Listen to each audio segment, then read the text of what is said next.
Assalamu alaikum and Ramadan Mubarak. Welcome to the Ramadan Session Program at Johns Hopkins University, brought to you by the Center for Religious and Spiritual Life, by the Program in Islamic Studies, and the Johns Hopkins University Muslim Association. This is our last in a series of programs that has happened every weeknight. We've had a very, very blessed Ramadan experience for the community that's allowed us to maintain our community, although virtually, with inspiration in daily readings of the Qur'an during the weeknights of the month of Ramadan, and sharing insights that has really blessed our community to come together and given us a very special experience this Ramadan.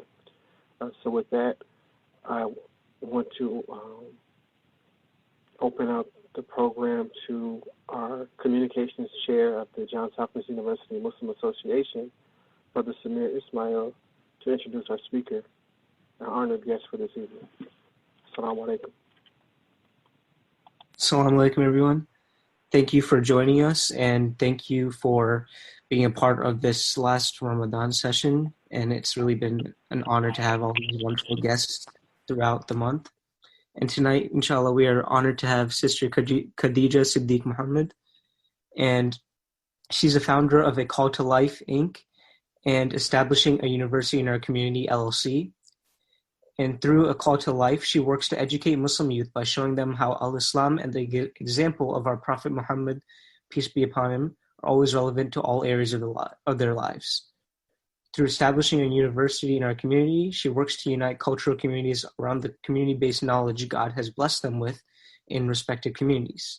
In the African American Muslim community, God has inspired one from among the community with the insight of the Qur'an and the spirit to follow the excellent character of Prophet Muhammad. And this one, in Imam W. Muhammad, has breathed new life into the community of African American Muslims. And Sister Khadijah is to strengthen the unity of the African American Muslim community through encouraging the adult members to come together in community to study the language of Imam W. Muhammad and continue the progress they have achieved as a result. And tonight her topic will be Muhammad, the Prophet Al-Ameen. And thank you, Sister Khadijah. Thank you. Assalamu alaikum and Ramadan Mubarak. It is an honor to be here this evening. It's an honor to be with everyone here this evening, even though we may be online. It is a blessing. I'm going to take a moment to share my screen here. One moment.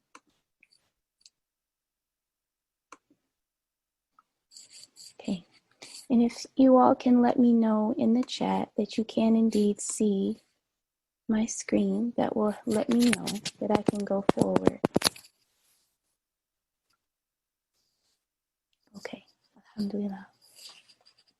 Bismillahir Rahmanir Rahim. With the name of Allah, the merciful benefactor, the merciful redeemer. We bear witness that there's but one God, and we bear witness that Prophet Muhammad is his servant and his messenger. And we thank Allah for our life. We thank Allah for our presence here today.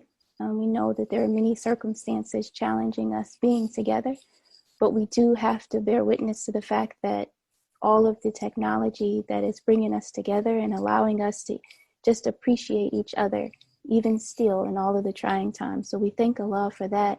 And we also trust him with our life. It is a very different time. It definitely can put some trepidation in our lives as far as what the future holds. But we have to trust Allah with our delivery.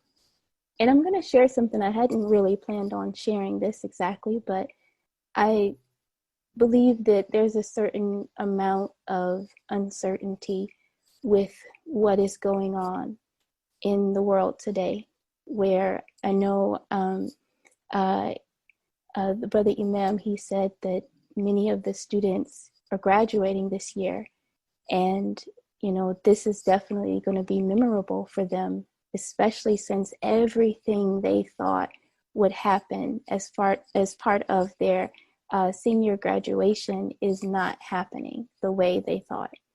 So it definitely can get you thinking, well, what does the rest of my life have in store? Things are just happening in ways that we never planned and we never imagined would happen. But I believe that in what's happening, there are actually some signs that after the difficulty, as we know as Muslims, after the difficulty comes the ease. So I want to share just a few little observations I noticed in science that came right at the time of the coronavirus. And it's been helping me to keep my footing and to keep my faith strong. It's always there, but to keep a smile on my face as I have faith. So we know that the coronavirus kind of just blindsided us. And what is so, what challenges us most about this virus is that it's not just something that occurs, in the hospital or if you get sick. It has completely restructured our entire interactions with each other, not just in one city or one state or one country. It has realistically restructured the entire world. It's challenging the way we do business. It's challenging the way we show affection. It's challenging, how we make sense of who we are because of who we can group with and who we cannot. So this little teeny virus has just done more than just make people sick. It has flipped the entire way we see our world and how it's put together and how we interact. And that can be challenging, especially if we planned our future based upon how things were. But right at this time, before we knew anything about coronavirus, something very interesting happened, and I don't believe it's just a coincidence. And as believers in God, we don't really believe in coincidences. So there's a probe that was launched. It was actually launched 2 years ago in 2018. And they were so excited about this probe. The scientists were so excited about this probe. And the thing about this probe, it's a space probe, PROBE, is they had built this thing with the specific purpose to be able to look into the sun. This was new. I know we feel like we've found everything and we've learned everything by now, but this was new. We'd never really seen the sun. They really wanted to look at the sun's poles, like the North and South Pole, kind of like how we have poles on the Earth. So they wanted to look at the poles. So they launched this probe. They built it so that the way the data collection instruments worked, that would be protected from the sun's heat. And essentially, it would take 2 years for this probe to give its first readings. And as Allah would have it, the probe made its first pass through by Venus, which it like swings around, and it keeps coming closer and closer and closer to the sun. So it's not going directly into the sun, but it's like making passes. So its first pass happened right about December 2019. And they got their first set of data. And they thought that their instruments were broken. They were like, something is wrong here. So what was happening is their instruments were giving these wild readings. So it was picking up this wind, this spirit that was just blowing through the atmosphere around the sun. And they've come to call this, the person actually theorized this, and they didn't think he was making any sense. They didn't believe him at the time. But they had come to find out that he was correct. So he called this atmosphere around the sun solar wind. And what was happening was that the wind would be so strong in one direction, and the magnetic pull would be in a specific direction.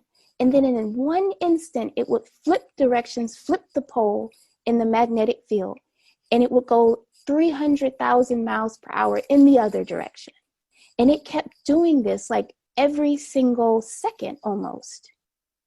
And they were like, what in the world? We're getting astronomical readings in opposite directions every single second.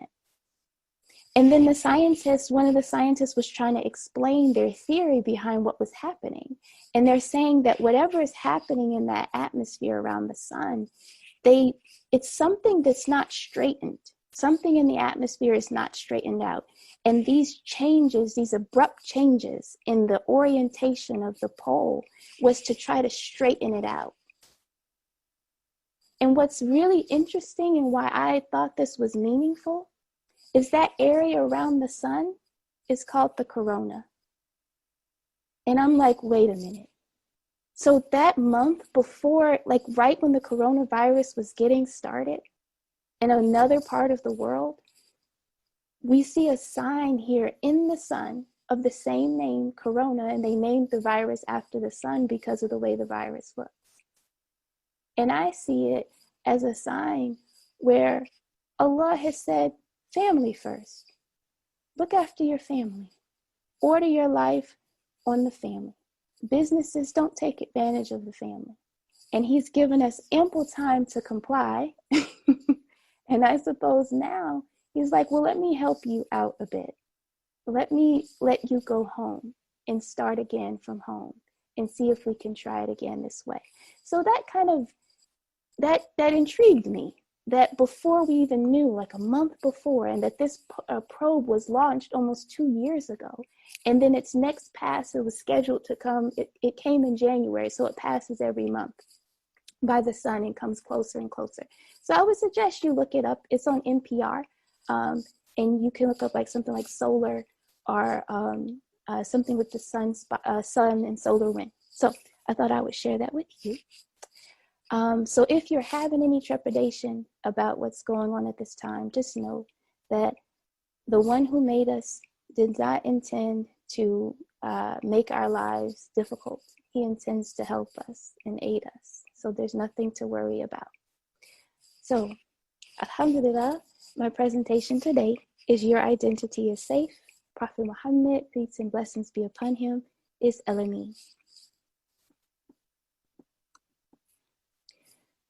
First, I want to let you know how to receive the presentation today. Sometimes we try to digest something and render a judgment on it immediately. In those types of things, they're catered towards, immediate picking up by your 5 senses so that you can like, okay, yeah, I understand that and I disagree or I agree. However, this presentation was put together for the long haul. This is a month of Ramadan. We expect that the growth that we have in this month will be with us really for the rest of our lives. Whatever strides we make, we want to keep. So this presentation was put together with respect, not so much to engage you in your, follow me on every little word here in what you can understand right now. I run the risk of people saying, what is she talking about? Just to give you something that could be like a seed and it could unfold. And in, a day or month or so later, maybe, just maybe, it will blossom. So that's why I call it words for your consciousness. It reaches your consciousness first, more so than maybe your active mind. And I also wanted to share this with you, the better moon. So earlier in the month of Ramadan, I experienced this moon, and I don't know how many, we probably all have, but this is the first time where it affected me in a way where it just made me think and start putting things together. So the better moon is a full moon, and it's up when the sun is still up. So the sun is setting, but this moon is still up in the sky, and it sets also before the sun rises the next day. The word butter in Arabic comes from the word root to make haste, fall unexpectedly upon anyone, surprise anyone, have a face like a full moon, ripe fruit, hurry towards anyone, hasten forward. And I also thought about, after I saw this moon, one of the oldest songs, or the nasheeds, the oldest songs that we have as Muslims, And that's the one that is said to have been sung when the Prophet entered Medina. And it starts, "Oh, the white moon rose over us." So, I mean, I used to think, it was just, that was the moon. The moon was up in the sky when the Prophet came. And maybe it was. But when I responded the way I did when I saw the better moon, I felt that maybe it meant a little bit more. Because when I saw the moon, I wasn't looking for the moon. But when I saw it, it calmed my soul. It was welcome. And it invited me to look more at it. And I'm like, I never expected you to come so soon. And I'm so happy that you're here. And I'm looking at it and I'm wanting to know more about it and wanting to be closer to it. Almost like the people of Medina.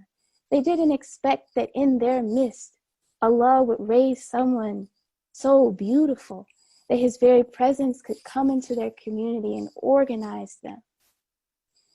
So this type of awareness, though, is unexpected. It reaches our consciousness first. So like when I saw the moon, I didn't see it with my eyes first. Something in my consciousness said, look out the window. And I'm like, okay. And I look out the window and I'm like, whoa, there's a moon. And the sun is up. And it's bright and it's big. It's one of those really, those really clear moons that just shine almost like you can touch it. And it's during the day. So I'm giving that to you to put that on your mind. And to also say in what ways this awareness of what the presentation I have to offer will be giving today is. So it will most likely blossom in a way, one random day where you look up and go, wait, I get it now. I think I get what she was saying about the Prophet. Peace and blessings be upon him.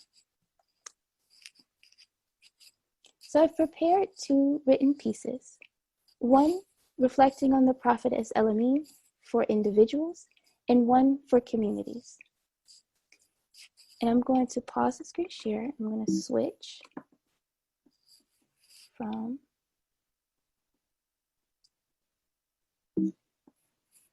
my PowerPoint to my Word document.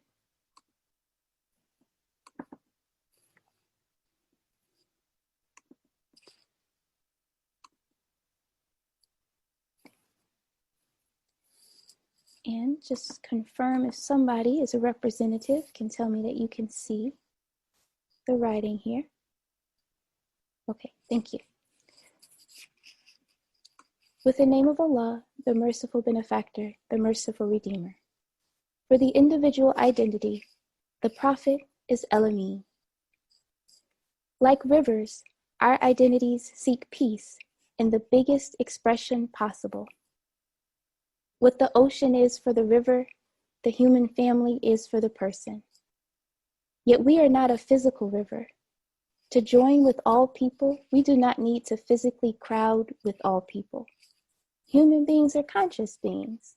We find this peace in our awareness of ourselves. We find this peace in our identity. My identity is my consciousness of myself, how I know myself. It feels most strong, beautiful, and valuable when it is rooted in my human essence. God has given me my essence. He has given me a family too. A family of human beings that birthed my community, that birthed my little family, that birthed me. These intricate connections and relationships are like guidance for my identity.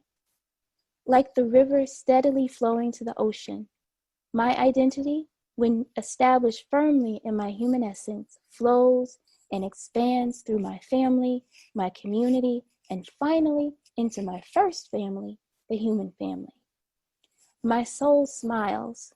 We are at peace. I did not leave my family to unite with the world. I joined my family. My family joined my community. My community joined the human family. My identity is now human. I've taken my identity to its excellence. Individual no more. I am us, and us is me. This unshakable awareness is the highest form of citizenship. It is the original citizenship. To know one's value as a human being is to know what it means to be human. It is to know that you are human and to know all the nobility that the Creator has given to you in your design. But the road is fraught with challenges and schemes. The root of all schemes is to divert your internal river from its destiny in the sea. But know that your identity is safe because the Prophet is Al-Ameen. And this next piece is coming from the community perspective. For the community, the Prophet is Al-Ameen. My hope that we stay together in love and respect, and that we move forward along the path of human excellence. I have seen social groups and communities kill moral leadership because they do not want to challenge any of the members they have close social relationships to. They say, we love everybody and everybody is welcome. So we are together, but we go nowhere. We have killed the guidance given to us. As a result, we are like an open environment, left open for any base influence to be broadcast and replicated through our social connections. On the other hand, I have seen people who come together around knowledge, but they have not made and will not make any commitment to live together as a community. They think themselves progressing in thought. They collect knowledge to store. They believe their ever-expanding knowledge stores are proof of the progress they believe they have made. But they collect knowledge to store it and use it only in the sky. And if it ever rains, it seems by design to evaporate before it can reach the life of the people. In the sky scholars' own lives, they store their knowledge in their brains in an act of oppression against their hearts. They shut their hearts out of education. As such, the knowledge never reaches their behavior as human beings down on earth. Still, this sad scenery does not dampen my spirit, because I have been witness to a sign of my hope being fulfilled. On the long road of human history, the human community's inherent, continuous power of production of the character of people and the production of the material resources her children produce has caught the eye of big-headed people of every day and time. These big-headed people pride themselves in their rational nature and think they know best how to put this community to work, to save her from herself. They have devised all kinds of schemes to separate the human community from its excellent nature and lock her life up so that she can no longer progress along the path of human excellence. There isn't a community on earth that does not carry in its soul the deep wounds of oppression and community life trauma. Senseless wars, genocide, feudalism, colonization, slavery, unimaginable cruelty to human life. But the irony is that somehow the community, the mother, produced the members who received complacent support of the others to subject the lives of their brothers and sisters to a life not fit for animals. My community is sad. She believes it is her lowly nature as a common human being that has caused all this pain and confusion. She believes she needs something from outside of herself, a theory from the sky scholars, a strange new cultural trend, a savior from the clouds, anyone or anything other than someone like her. She is constantly producing. That is her nature. Just like her mother, the great Mother Earth, my human community's very nature is that if a pattern is given to the warmth of her environment, she will produce countless plants from that one seed year after year. This is not something she has to think about. It's just something that happens. Yet still the human family is characterized by its noble ability to think. Knowing this, the big-headed people dress up in sky robes to hide their human form. They come to my human community from what appears to be the direction of heaven and plant a diseased pattern in her noble soil. It starts. Loving and compassionate as she is, she nurtures even the diseased seed And once it starts, the children begin to call the diseased life home. From here, the men and women of my human community consciously resist freedom and choose captivity generation after generation. All community life needs a pattern upon which to produce the community again, to ensure its longevity and to progress into the future. God in His mercy has already given us a pattern, an excellent pattern. He gave it to us when He made us. As a result, He has made every scheme of the big-headed people ineffective. He has always been with His human creation, teaching the human community and guiding the human community. But there are periods of time when she has been convinced this education is not sufficient and has become unaware of her high purpose and has sought all manner of man-made tools to save her from herself. God is merciful. We have in His messenger Muhammad the Prophet, peace and blessings be upon him, a complete pattern upon which human community life can be produced, with its excellence increasing with each generation.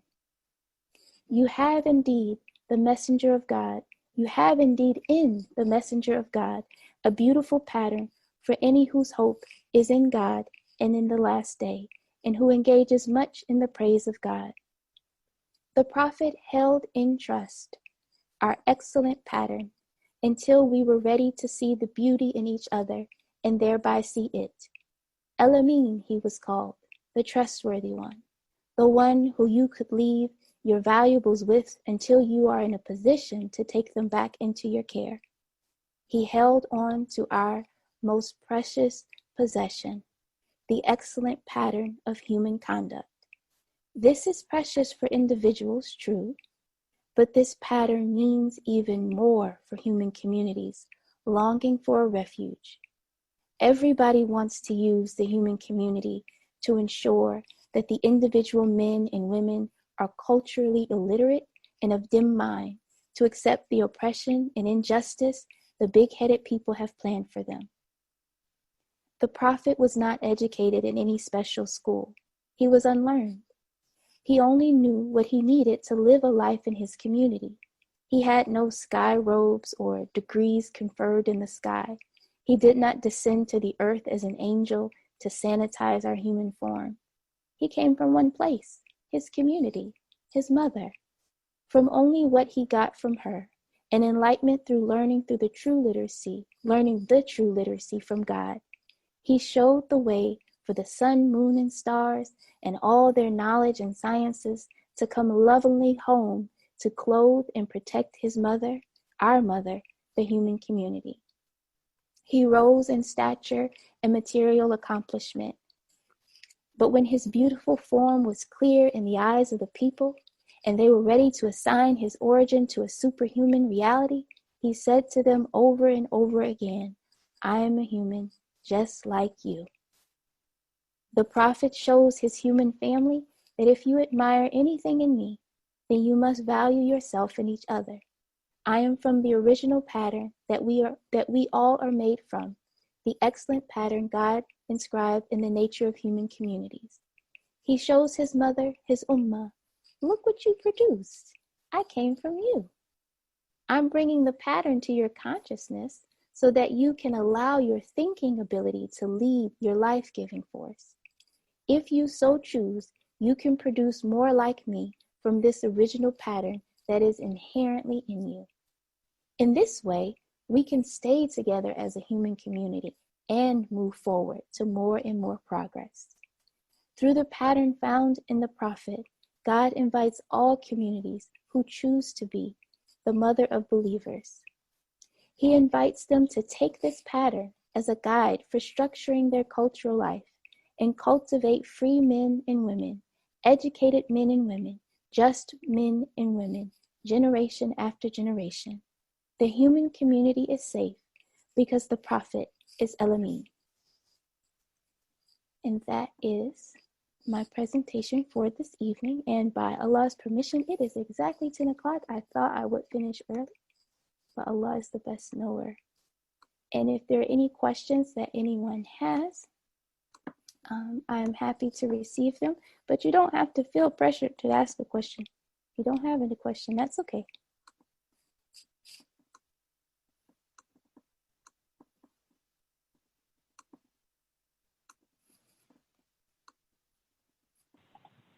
SubhanAllah. That was very powerful, very insightful. For the students we have in our audience, Sister Khadijah Siddeeq-Mohammed has offered to answer any questions. If you have any questions, feel free to either write them in the chat or in the question and answer box, or raise your hand, and Samir will moderate and call on you. And again, as she stated, no pressure to ask a question, but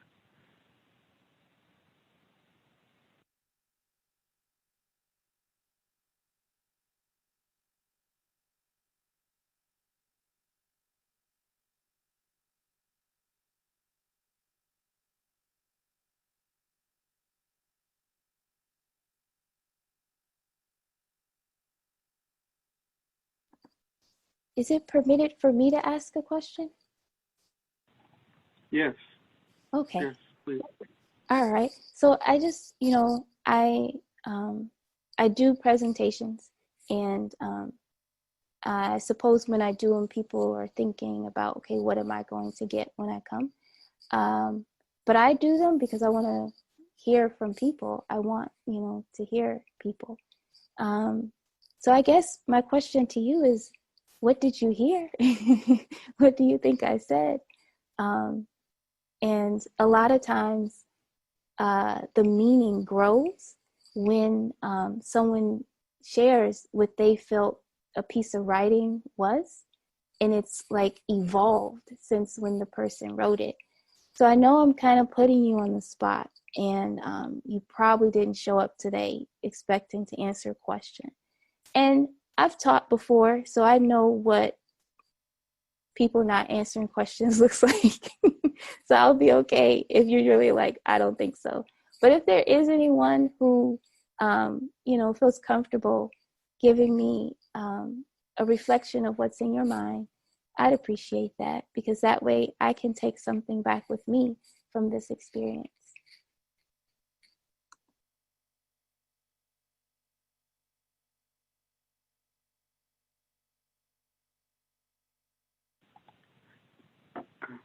Okay, we have a question. This is Alhamdulillah. So this is one.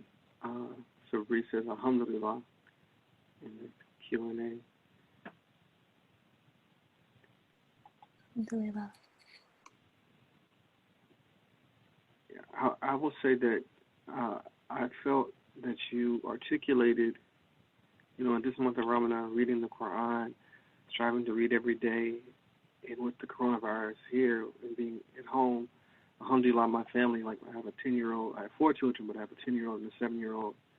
They read, and so my wife and my 2 oldest children, we've been reading the Quran every day, so we're almost finished, alhamdulillah. And that experience in reading it, the messages are there, and I heard the thematic references that Allah gives us in the Quran expressed so clearly in your presentation,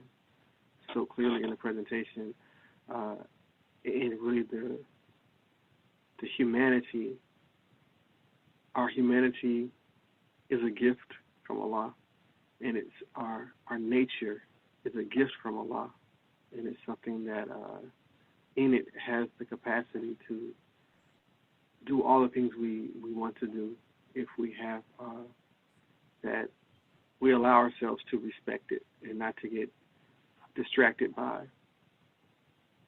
what we may have achieved academically or intellectually, or what we may have achieved materially or in the eyes of other people. But if we are sincere to our nature, and we honor that moral, I want to say the language you used was moral, I want to say doing what was morally right, but I don't think that's the language you used. But that's what I got. I'm going to stop because I'm not trying to give a khutbah response, but thank you so much for sharing. We have a question that asks, What do we do when we struggle with our community or feel like we have been failed or harmed by our community? I think this is actually a question that, because like when I put the writing pieces together, there's like so many topics that need to be touched on. But in order to touch on any of them, you'd have to write, a full-length paper to exhaust it. So sometimes it's good to mix like poetry with essay, with just getting, strong points and putting them out there and trusting that people are thinkers. So this is one of those topics that I felt is so, so important. The idea that, I am not being accepted in my community, and I've been hurt by my community. And there's a tendency to recoil, to separate, to feel like you're not valued there, so then you have to leave and go find a place where you are. But, the interesting thing is that when we look at the example of the Prophet, we understand what citizenship in a community is. And when you really have citizenship, then you're able to look someone in the eye and say, I'm not giving up any ground in this community. And don't you think for a second that Allah supports what you're doing? And as believers, we're obligated to hold our ground. If someone is violating what's right, Allah says in the Qur'an in Surah Anfal, this is in Anfal, is like they translated the spoils of war. But when I look it up, the meaning that I'm getting is, when you hear spoils of war, normally that's brings to mind like rough and ready warfare, just going grabbing the goods from people and taking it. But really, when you read the surah, it's about a day of decision. Who's going to be responsible for allocating the resources of the land, for being responsible for the material realities of the community? Is it going to be people who are unconscious and who would harm people and abuse human life? Or is it going to be people who have the courage, even in the most basic citizenry, to stand up and say, not in this space, this is our community? And it's interesting, in the surah, Allah tells the believers that if they back down on this day, they get hellfire. And I was like, wait, what? Normally there's like a gradation of things. But here, when you've come to the realization of who you are as a human, nobody can back you up. So then you see people like Frederick Douglass and a lot of the civil rights leaders. They're not going anywhere. They're not giving up any ground. And our hope is that we can develop in our identities, we, myself included, such that we get to the point where we are citizens.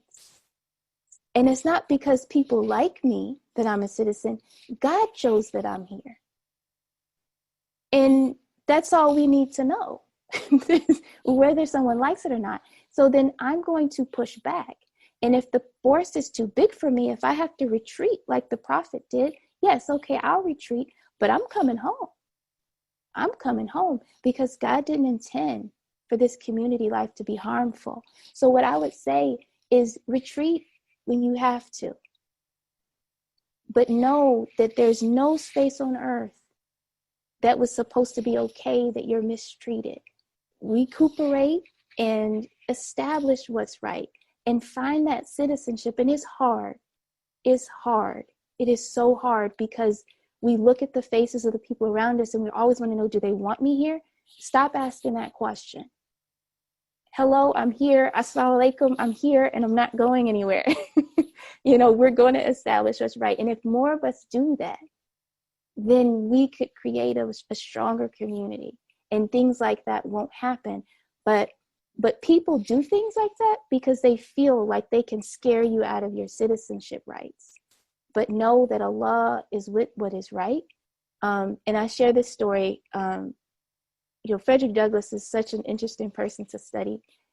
when he finally decided, or when it got to his attention that he was no longer going to be whipped as a slave, that he was going to fight. He had made a decision at one point. He was like 15, 16 years old, and his master was trying to beat him up. And he said, something just flipped. And he was like, I decided there and then, still a slave, if anybody tries to whip me, I'm never going to be whipped again.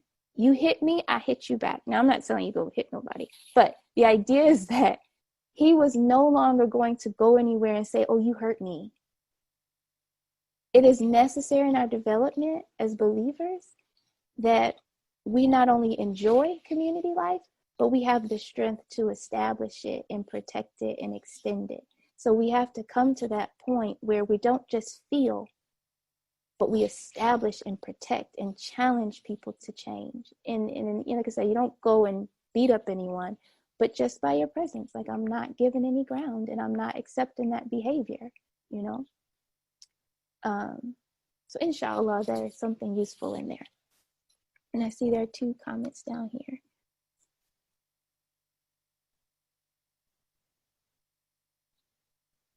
Okay, alhamdulillah. We thank you, Jahara, alhamdulillah.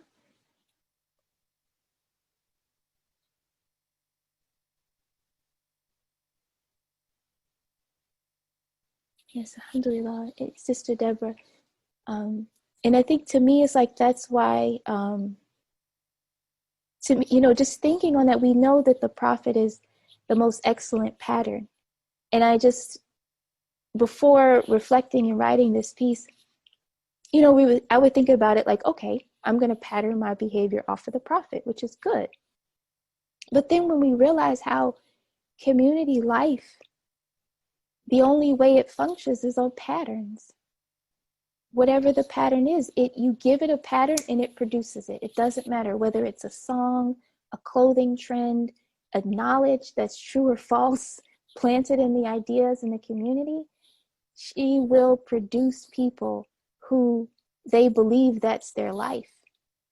So to me, when I realized, like, wait a minute, this pattern goes further when it's given to a community. And actually, nations, they pay close attention to this. I study formally education, and I took a citizenship education class, and it just really made me think about things. And I didn't really realize certain things. Like, every community is created in its education system. If you don't have an education system, you don't have a community. The community is birthed each new group of students that are socialized together. So they pay very, very, very close attention. Those who are in charge of the political structures of the nation, of whatever nation it is, it doesn't matter. That's why they have this education system, and they pay very close attention to it, and they have a very specific way that they educate their citizenry. But for us, our citizenship education should be the Prophet's model, because we want to produce this excellent character, or at least give it to them clearly, year after year after year.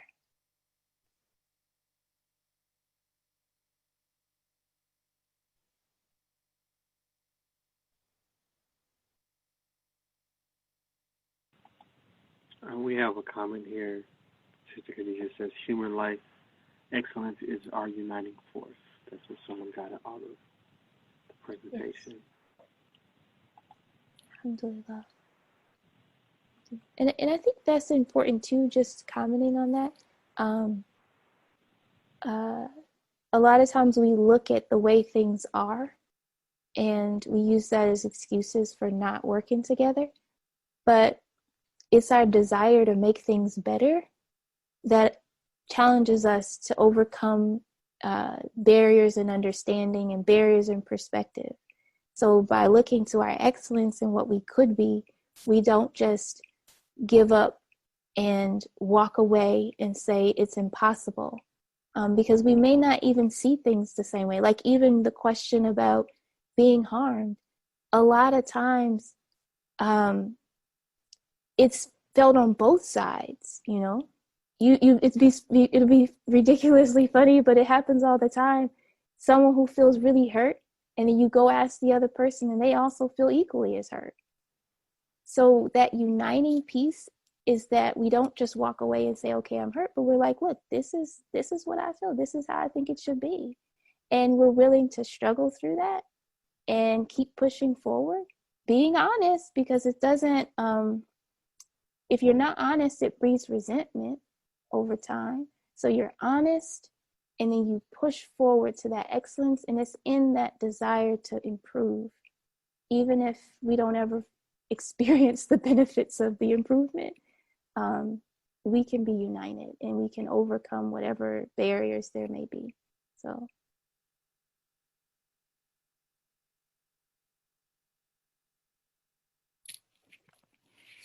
And I mean, if there, I don't know how the, oh wait, here we go.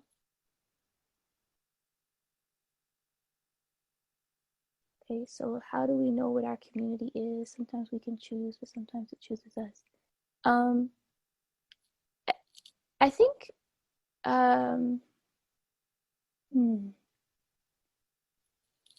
so to answer that, I think the first question is a lifelong question. But it is a challenging question to answer in this environment because we're told that communities are formed by differences and uniquenesses than commonalities. So I have to put up a border, on my country in order for me to really be a country. I have to know that I'm the only person that has this to say that I am, this is what's unique about me, and it gives me energy in my identity. So it's hard to answer that question in this environment where you're actually encouraged to go to the smallest unit in which you feel comfortable and stay there and call that your community. But I believe that we're being pushed, and our spirit is asking us to go to our entire human family. And I think it's only right because we use the entire human family. So we should get to know everyone in it. But yeah, it's a challenge. I think that awareness, like we're all part of the human family, but not everybody is conscious of it. And not everybody behaves like they have citizenship in the human family. But inshallah, over time, we'll all keep pushing to find that identity because it's a beautiful space. And then it says sometimes we can choose our communities, but sometimes we choose us. And yeah, I think that's beautiful because the way I see it is that Allah guides us through our relationships. And when we don't have those relationships sound, or we don't know them, then the guidance avenue is not as open. So when you choose those relationships, even the ones you choose, you want to treat them as if they're also the ones that were chosen for you. So you don't just like choose them and break them because, someone's not making you happy.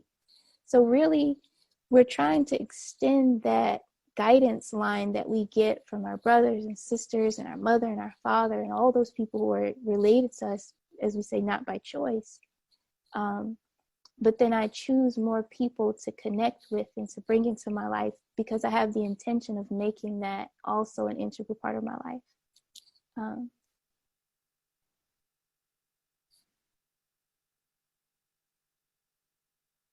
Okay, so do you have any advice for how to bring about change and improvement in our community and how to be an effective leader like the Prophet?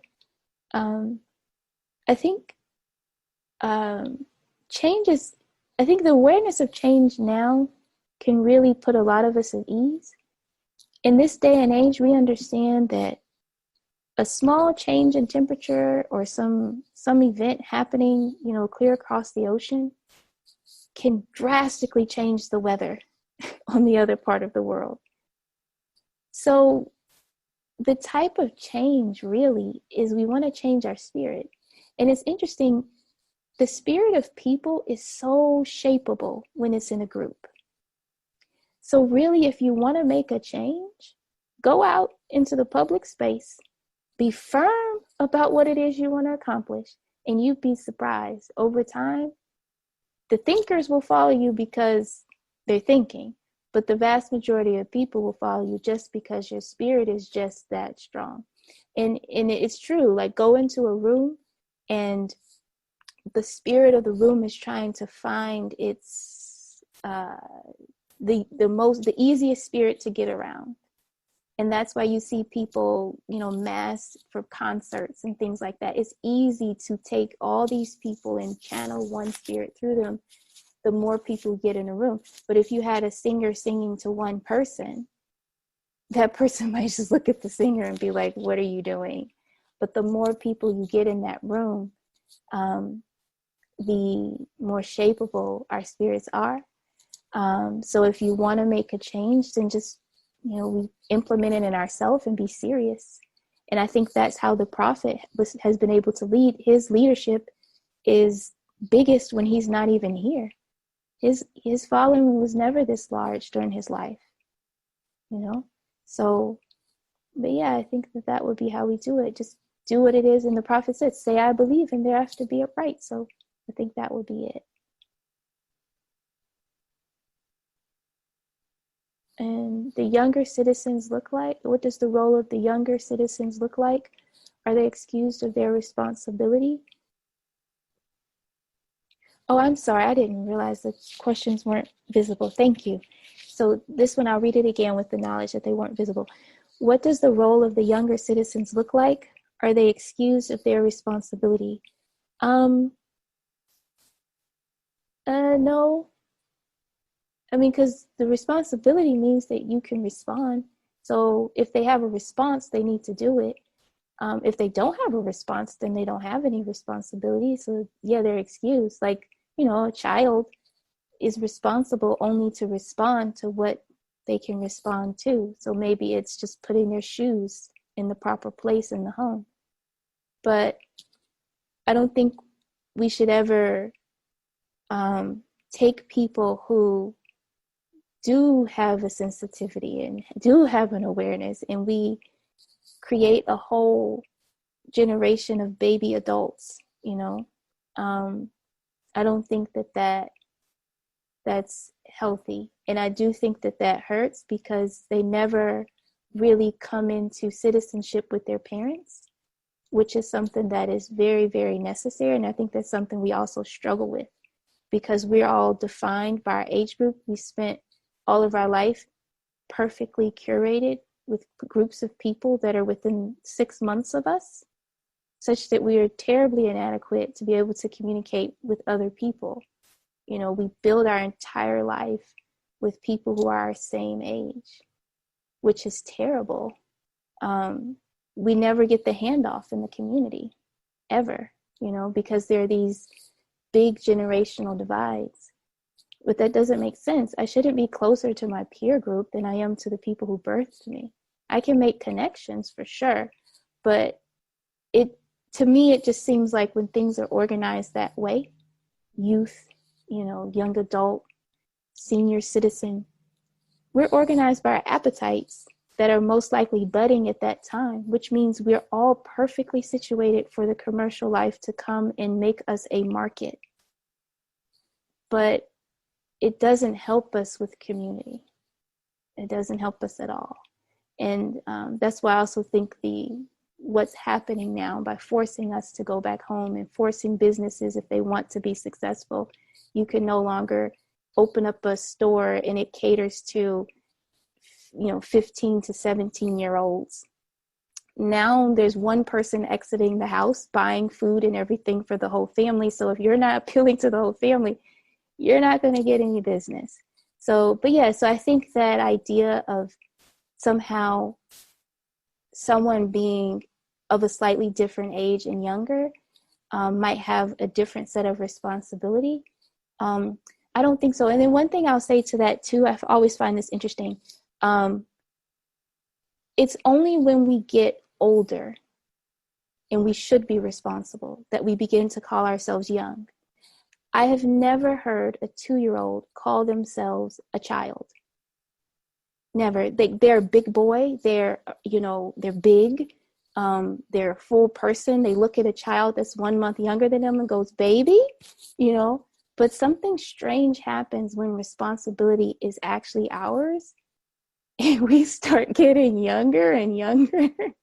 But I've never seen an actual child abdicate responsibility because of an awareness of it as being young.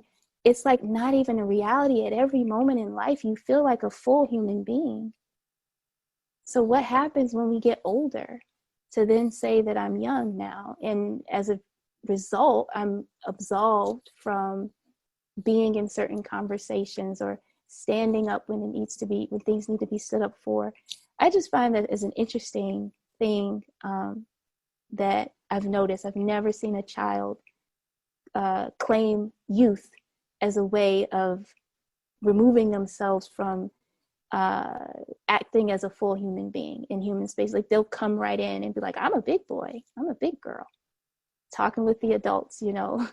I've never seen them go, I'm a baby, you know. Very rare. I don't, maybe somebody has seen that, but I have not. So, but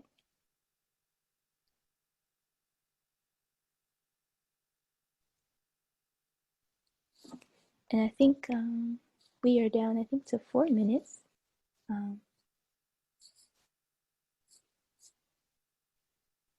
Okay, alhamdulillah. And I'm thankful for the opportunity to speak. And it is my prayers that what I have to share was beneficial eventually, even if not tonight. And that whatever I said, you take it in the spirit in which it was given. And I like to remember when things happen and I don't understand why, but a good person was on the other end of it. I'm reminded of how Allah says in the Qur'an, pray for forgiveness for the believers. So if there's anything that I said that you're like, what on earth was that? Just, if you have it in your heart, then you could say, oh, inshallah, you know, Allah will help her. But I think I did a pretty decent job. Thank you for your time. Assalamu alaikum, and Ramadan Mubarak, and try to reach out and call people. Oh, this is something that I just want to tell you all because I thought it was pretty interesting. Ramadan only comes once a year, so you only get one time to wish people the blessed month of Ramadan. So you want to reach out and try to tell as many people Ramadan Mubarak before you can't tell them until a whole nother year for these blessings. So, but I'm going to get that out by telling everybody Ramadan Mubarak here. And thank you for listening to me. Thank you so much, Sister Khadijah. Well, we thank you. I know we have one of our board members here. And let's see, do we have any of our board members here? Just we'll have a message from the board on just thanking you for your participation. And I want to also thank you for your contribution to our community here. May Allah bless you abundantly in this month of Ramadan. Ramadan Mubarak. Alhamdulillah, Ramadan Mubarak.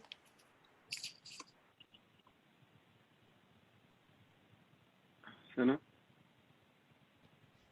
Yes, we just wanted to say, Alhamdulillah, thank you so much. This blessed day of Ramadan for coming and sharing your wisdom with us. I know that I at least gained a lot from this presentation.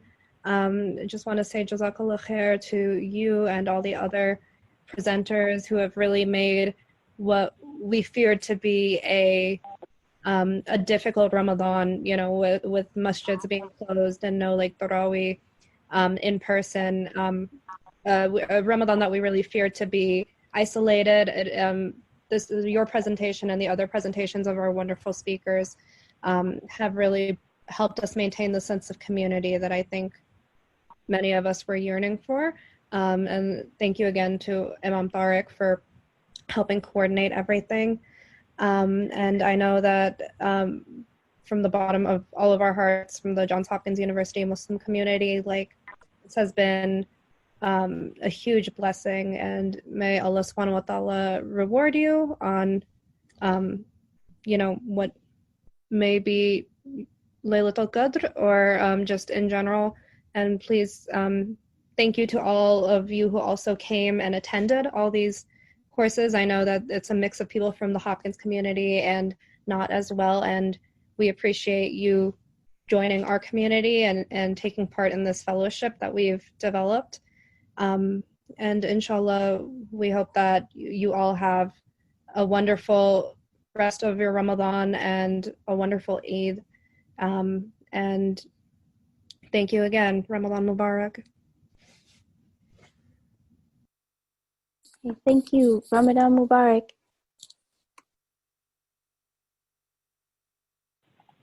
Okay, with that, Sister Khadijah, we've come to 10:31, so we've gone over our time. If you have any words to share, please do. Otherwise, we thank you and wish you again Ramadan Mubarak. Assalamu alaikum. Yes. No, I am all finished. Alhamdulillah. Thank you so much. I appreciate this opportunity. Alhamdulillah, Rabbil Alameen. Thank you all for participating in this program. Assalamu alaikum and Ramadan Mubarak.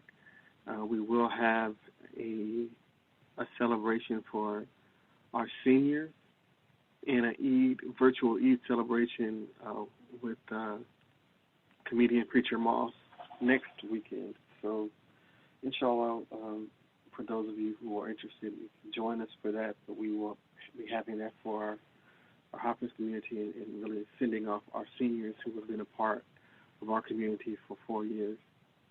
So, again, thank you so much. And thank you for making this Ramadan very special for all of us. May Allah reward you again. Assalamu alaikum and Ramadan Mubarak.